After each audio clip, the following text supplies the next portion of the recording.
Back to my channel. I hope आप सब ठीक होंगे, खैरियत से होंगे। और सुनाए जी, कैसी चल रही है आपकी ईद की तैयारी? कपड़े ले लिए हैं, दर्जी को दे दिए हैं या फिर अभी आने बाकी हैं? मुझे आपने कमेंट करके बताना है कि आपकी ईद की तैयारी कहाँ तक पहुंची।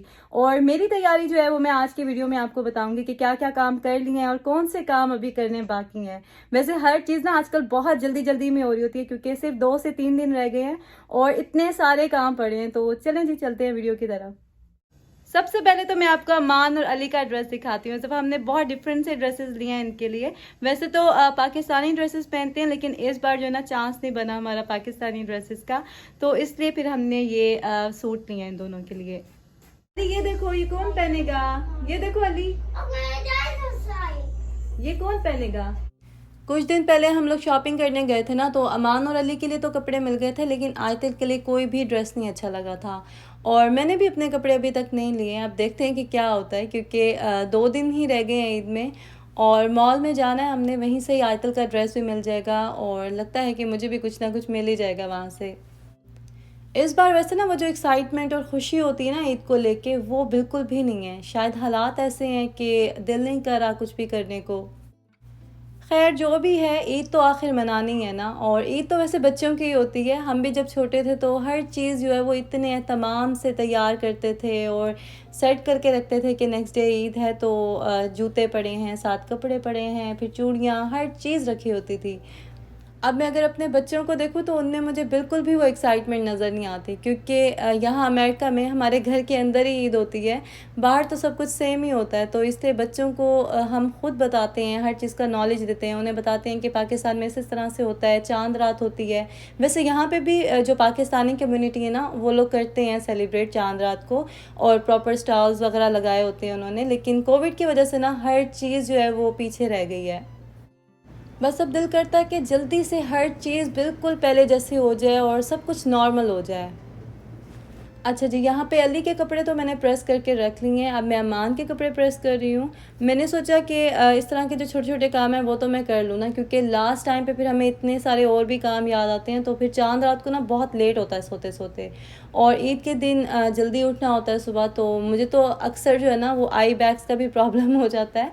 ईद वाले दिन फिर सुबह सुबह उठ के ना मैं रेमेडी कर रही होती हूँ आइज़ के लिए। काफ़ी टाइम से मैंने ब्लीच वगैरह भी नहीं की थी, क्योंकि ईद आने वाली थी तो मैंने सोचा ईद से पहले ही कर लूँगी। मैं वैसे 3 to 4 मंथ्स के बाद ही करती हूँ, क्योंकि एक बार मैं वैक्स कर लेती हूँ और दूसरी बार फिर मैं ब्लीच कर लेती हूँ फेस पे।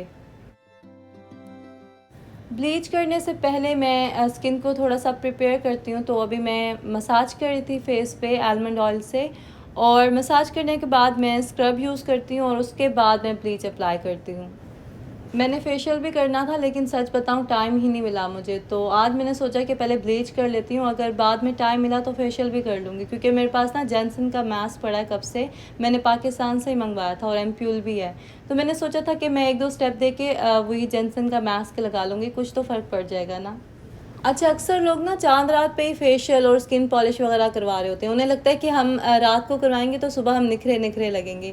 हालांकि फेशियल का रिज़ल्ट आने में 1 से 2 दिन लग जाते हैं। तो आप लोग हमेशा 1-2 दिन का मार्जिन रखा करें। और कभी कभी ऐसा भी होता है स्किन थोड़ी सी इरिटेट हो जाती है किसी चीज़ से, कोई चीज़ सूट नहीं करती, तो फिर आपके पास बिल्कुल भी टाइम नहीं होता। नेक्स्ट डे ईद होती है तो स्किन को आप ठीक नहीं कर सकते फिर। इसलिए हमेशा 2-4 दिन पहले ये सब कर लिया करें, ताकि अगर कोई छोटा मोटा प्रॉब्लम हो भी जाता है ना तो आपके पास टाइम हो उसे फिक्स करने के लिए। हाँ, मेहंदी ये है कि आप चांद रात को या 1 दिन पहले लगवा लें, क्योंकि ज़्यादा दिन पहले अगर मेहंदी लगवा लेंगे तो ईद पे तो उसका कलर ही फेंट हो जाएगा ना। मेहंदी से वैसे मुझे याद आया कि लाहौर में लिबर्टी में इतनी रौनक होती थी, इतने ज़्यादा लोग होते थे मेहंदी लगाने के लिए। मतलब ये कुछ सालों से ही ऐसा ट्रेंड हुआ था, और हम लोग भी वहीं से ही जाके मेहंदी लगवाते थे। अभी पता नहीं क्या सीन है वहाँ पे, मुझे तो बिल्कुल भी आइडिया नहीं है, क्योंकि इतने साल हो गए मैं गई नहीं हूँ पाकिस्तान। जब जाऊँगी तो हर चीज़ मुझे लगता है बहुत डिफरेंट हो गई होगी। अच्छा जी, ईद की तैयारी तो ईद तक ही चलती रहेगी। ये तो एक पुरानी हमारी जो है ना रिवायत है कि चांद रात तक जो है ना ईद के काम हो रहे होते हैं और ख़त्म नहीं होते। खैर यहाँ पे अब मैं इफ़्तारी बनाने वाली हूँ, क्योंकि हमने किसी के घर भेजनी है इफ़्तारी बना के। यहाँ पे हमारे कुछ मिलने वाले हैं। तो प्लान तो वैसे ये था कि हमने घर इनवाइट करना था उनको, लेकिन वही बात है ना कि हालात इस तरह के हैं, हर कोई अवॉइड ही करता है। तो अच्छा है कि थोड़ी सी हम और प्रिकॉशन कर लें। तो अभी मैं आ गई थी किचन में और सबसे पहले तो मैंने पिस्ता बादाम वाला दूध बनाया, क्योंकि इसको ठंडा होने में भी टाइम लग जाता है। तो पहले मैंने बाहर रखा था, रूम टेम्परेचर पे हो गया था, तो मैंने इसके अंदर जाम शीरी थोड़ा सा ऐड करके फिर फ्रीज़र में रख दिया था। ये वैसे बहुत मज़े का ड्रिंक बनता है, हमारे घर में तो सबको बहुत ज़्यादा पसंद है। और इस बार तो रमज़ान में मैंने एक बार भी नहीं बनाया, तो अब रमज़ान ख़त्म हो रहा है तो फिर मैंने सोचा बना ही लेती हूँ। इसकी रेसिपी जो है ना, मैंने लास्ट ईयर रमज़ान में शेयर की थी, तो उसका लिंक मैं डिस्क्रिप्शन में ऐड कर दूँगी, तो जिसको भी चाहिए वो वहाँ से ले सकता है। मिल्क रेडी करने के बाद मैंने ना नमाज़ वगैरह पढ़ ली थी और अब मैं दोबारा आ गई थी किचन में, क्योंकि मैंने दही बड़े बनाने थे और चिकन जो है वो मैरिनेट करके रखा हुआ था, तो उसको मैंने स्टीम करना था। ये चने मैंने पहले से ही बॉईल करके ना तो फ्रीज़ कर लिए थे, क्योंकि काफ़ी चीज़ें अगर पहले से आपने प्रिपेयर की हो ना तो इतना टाइम नहीं लगता फिर। तो अभी मैंने सिर्फ बड़े बनाए थे और दही बड़े बनाऊंगी, लेकिन उससे पहले मैं स्वीट डिश बनाऊंगी। ये पाउंड केक मैं फ्रोज़न वाला यूज़ करती हूँ और फ्रीज़र में ना मेरे हमेशा एक पाउंड केक होता है। तो कभी भी जल्दी में मैंने डिज़र्ट बनाना हो ना तो मैं इसको यूज़ करके बना लेती हूँ और बहुत क्विक और अच्छा मज़े का बन जाता है। रेसिपी इसकी बिल्कुल सिंपल है और आप अपने टेस्ट के अकॉर्डिंग इसमें वेरिएशन भी कर सकते हैं। तो आपने पहले नीचे एक लेयर लगानी है केक स्लाइसेस की, उसके ऊपर मैंने ये मैंगो फ्लेवर का कस्टर्ड बनाया था और इस कस्टर्ड को ठंडा करने के बाद ना इसके अंदर मैंने थोड़ा सा वनीला आइसक्रीम भी ऐड कर दिया था और इसे मिक्स कर लिया था। यहाँ पे मैंगोज़ आजकल ना काफ़ी अच्छे आए हुए हैं। वैसे पाकिस्तान जैसे मैंगोज़ तो पूरी दुनिया में ही नहीं मिलते कहीं पे, लेकिन ये है कि यहाँ पे ना होने से हमें कुछ तो मिल जाता ना, तो हमारे लिए वो ही बहुत होता है। तो मैंने मैंगो कट करके उसकी भी एक लेयर लगाई थी, उस पर थोड़ी सी फ्रेश क्रीम ऐड की थी और फिर मैंने केक स्लाइसेस की एक और लेयर लगाई। अब दोबारा से हम इसके ऊपर कस्टर्ड की लेयर लगाएंगे हल्की सी, और ऊपर से इसे हम गार्निश कर लेंगे पिस्ता और बादाम से। मैं इस रेसिपी को ना हमेशा थोड़ा सा चेंज करके बनाती हूँ और ट्रस्ट मी एवरी टाइम इतनी मज़े की बनती है ना, मतलब कुछ भी इसमें आप ऊपर नीचे कर लो, ये टेस्टी ही बनती है।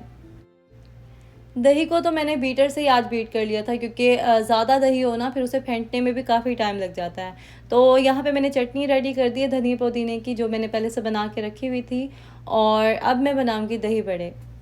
बूंदी मैंने पहले से भिगो के रख दी थी, तो वो सॉफ्ट हो गई थी, उसे स्क्वीज़ किया और नीचे ट्रे में रख दिया। उसके बाद बड़े जो थे वो रखे हैं, चने और आलू भी कट करके इसमें डाल दिए थे, और दही के अंदर ना मैंने वो जो हरी चटनी होती है वो ऐड करके थोड़ा सा दही बड़े वाला मसाला ऐड किया था, और जो साबित ज़ीरा होता है ना वो भी डालती हूँ, लेकिन आज मैं भूल गई थी। इसके ऊपर ना मैं चाट मसाला डाल के तो बंद गोभी और प्याज कट करके ना बारीक बारीक वो भी डालती हूँ, तो बहुत मज़े का लगता है, लेकिन आज तो मुझे टाइम ही नहीं मिला था एंड में। अच्छा जी, मिल्क जो है वो फ्रीज़र में ठंडा होने के लिए रख दिया है। इसके अलावा दही बड़े और डिज़र्ट भी रेडी है। अब यहाँ पे मैं सैंडविचेस बना रही थी। वैसे मेरा प्लान तो था कि मैं क्लब सैंडविच बनाऊँगी, लेकिन टाइम की कमी की वजह से मैंने रेसिपी को भी शॉर्ट कर लिया था और बस मैंने इसके अंदर सैलेड रखी थी और इसको बंद कर दिया था। तो ये सिंपल से सैंडविच बनाए थे मैंने, और जो क्लब सैंडविचेस है ना उसकी रेसिपी मैं इंशाल्लाह बहुत जल्द आपके साथ शेयर करूँगी, क्योंकि बहुत मज़े के बनते हैं वो। अच्छा, जब मैं फ्राई वगैरह कर रही थी ना चीज़ें, तो फिर मुझे याद आया कि मैंने तो फ्रूट चाट ही नहीं बनाई। तो फिर जल्दी-जल्दी से मैंने फ्रूट कट किया और साथ में मैं फ्राई भी कर रही थी। अच्छा, माँ ने माशाल्लाह मेरी बहुत हेल्प की थी, वरना आयतल और अली तो अपना लगे हुए थे खेलने में, और अमान अगर मेरी हेल्प ना कराता ना तो मैं शायद टाइम पे हर चीज़ रेडी ना कर सकती। क्योंकि मेरे हस्बैंड ने कहा था कि 7 बजे ना हर चीज़ रेडी होनी चाहिए। वो इसलिए कि 7:45 पे यहाँ पे रोज़ा इफ़्तार होता है और ज़ाहिर है आने जाने में भी टाइम लग जाता है, तो वो चाह रहे थे कि जब वो दे के वापस आएँ तो उनके पास थोड़ा-सा टाइम हो। मैंने ओवन को प्री हीट कर लिया था और उसी में ही मैंने हर चीज़ जो है ना फ्राई की हुई रख दी थी, ताकि वो फ्रेश रहे और गर्म रहे। पैटीज़ मैंने एयर फ्रायर में बनाए थे, तो वो भी मैंने ओवन में रख दिए थे, और जब टाइम हो गया था तो फिर मैंने हर चीज़ को पैक करके दिया था। फ्राइड आइटम्स जो है वो मैंने 2 रखे थे, एक तो समोसे थे और दूसरे रोल थे। मैंने वैसे डोनट्स भी बनाने थे, लेकिन वो भी मैं भूल गई थी क्योंकि जल्दी-जल्दी में आपने इतना काम करना हो ना, और मैंने लिस्ट भी नहीं बनाई थी प्रॉपर, वरना होता है कि आप लिस्ट पे चेक मार्क कर लेते हो तो आपके लिए ईज़ी हो जाता है और आप भूलते नहीं हो कोई चीज़। एक तो मैं अपनी मेमोरी से ना बहुत तंग हूँ, सच में मुझे छोटी-छोटी सी चीज़ें जो है ना वो भूल जाती हैं। अक्सर मैं कोई चीज़ रखती हूँ, फ़ोन रखती हूँ कहीं पे और फिर ढूँढ रही होती हूँ कि मैंने कहाँ रखा था। और फ़ोन तो चीज़ भी ऐसी है ना कि थोड़ी देर के लिए भी इधर-उधर हो जाए ना तो आपको लगता है कि बस ज़िंदगी ख़त्म हो गई यहीं पे, अब पता नहीं क्या होगा, कब मिलेगा। फ्रूट चाट ना मैंने सच में बहुत जल्दी में बनाई थी, क्योंकि मेरे हस्बैंड बार-बार कह रहे थे कि लेट हो रहा है और मुझे कुछ समझ नहीं आ रही थी मैं क्या डाल रही हूँ, क्या मसाले मैंने इसमें डाले थे। ये तो अब जिन्होंने खाई होगी उन्हें ही पता चला होगा कि मैंने भेजा क्या था उन्हें। खजूरें तो माँ ने ही रेडी की थी। मैंने वैसे सोचा था कि मैं खुद ही बनाऊँगी, क्योंकि मैंने कोकोनट क्रीम वाली खजूरें भी बनानी थी और बटर वाली भी बनानी थी। लेकिन अमान को मैंने बताया था तो उसने बहुत अच्छे से जो है ना बना ली थी। ये जो साइड पे 3 कंटेनर्स आपको नज़र आ रहे हैं ना, इसमें इमली की चटनी, धनिया पुदीने की चटनी और नीचे वाले कंटेनर में ना खजूरें बना के रखी थी और बड़ी ज़बरदस्त पैकिंग की थी अमान ने, लेकिन टाइम की कमी की वजह से ना मैं नहीं दिखा सकी आपको। बाद में मुझे इतनी खुशी हुई ना कि अम्मा ने इतने अच्छे तरीके से ये तीनों कंटेनर्स जो हैं वो रेडी किए थे। आयतल तो पता नहीं कब बड़ी होगी, लेकिन ये कि चलो अमान अब मेरी काफ़ी हेल्प करा लेता, तो मैं उसमें बहुत खुश हूँ। और चाहे लड़की हो या लड़का हो, काम करने की आदत ना दोनों को होनी चाहिए, चाहे किचन का काम हो, घर का काम हो। क्योंकि जब आप कहीं फ़ॉरेन कंट्रीज़ में रहते हैं ना, तो आपको सब काम खुद ही करने होते हैं और जिनको आदत नहीं होती ना, उन्हें फिर बहुत प्रॉब्लम होती है। ये चिकन स्टीम भी मैंने निकाल लिए थे गरम-गरम, और फ़ॉइल में ही इसको अब मैं रैप कर लूँगी, ताकि गरम-गरम चीज़ें जो हैं वो आगे उनको मिलें और वो अपनी इफ्तारी जो है वो अच्छे से एंजॉय करें। आज का व्लॉग ना मैंने एडिट तो कर लिया था, लेकिन उसके बाद मैं सो गई थी और जब मेरी आँख खुली मैंने टाइम देखा तो 12 बज रहे थे। और फिर मैंने कहा नहीं, आज तो व्लॉग मैंने लाज़मी अपलोड करना है, तो बस जल्दी-जल्दी में ही मैंने वॉइस ओवर किया है और अभी शायद नींद में ही बैठी हूँ मैं, तो पता नहीं मैंने क्या बोला है। तो अगर आपको अच्छा लगा हो तो लाइक ज़रूर कीजिएगा और शेयर भी कीजिएगा अपने फ्रेंड्स एंड फैमिली के साथ। जिन्होंने सब्सक्राइब नहीं किया है वो सब्सक्राइब कर लें। आपसे बहुत जल्द मिलूँगी नेक्स्ट व्लॉग में, और इंस्टा पे मुझे ज़रूर फॉलो कर लें, क्योंकि ईद की जो भी तैयारी मेरी रह गई है ना, वो मैं आपके साथ इंस्टा पे ज़रूर शेयर करूँगी। मेरा इंस्टा आईडी अभी स्क्रीन पे शो हो रहा होगा, तो जल्दी से फॉलो कर लें इंस्टा पे, और आपसे बहुत जल्द मिलूँगी। अपना ख़्याल रखें। अल्लाह हाफ़िज़।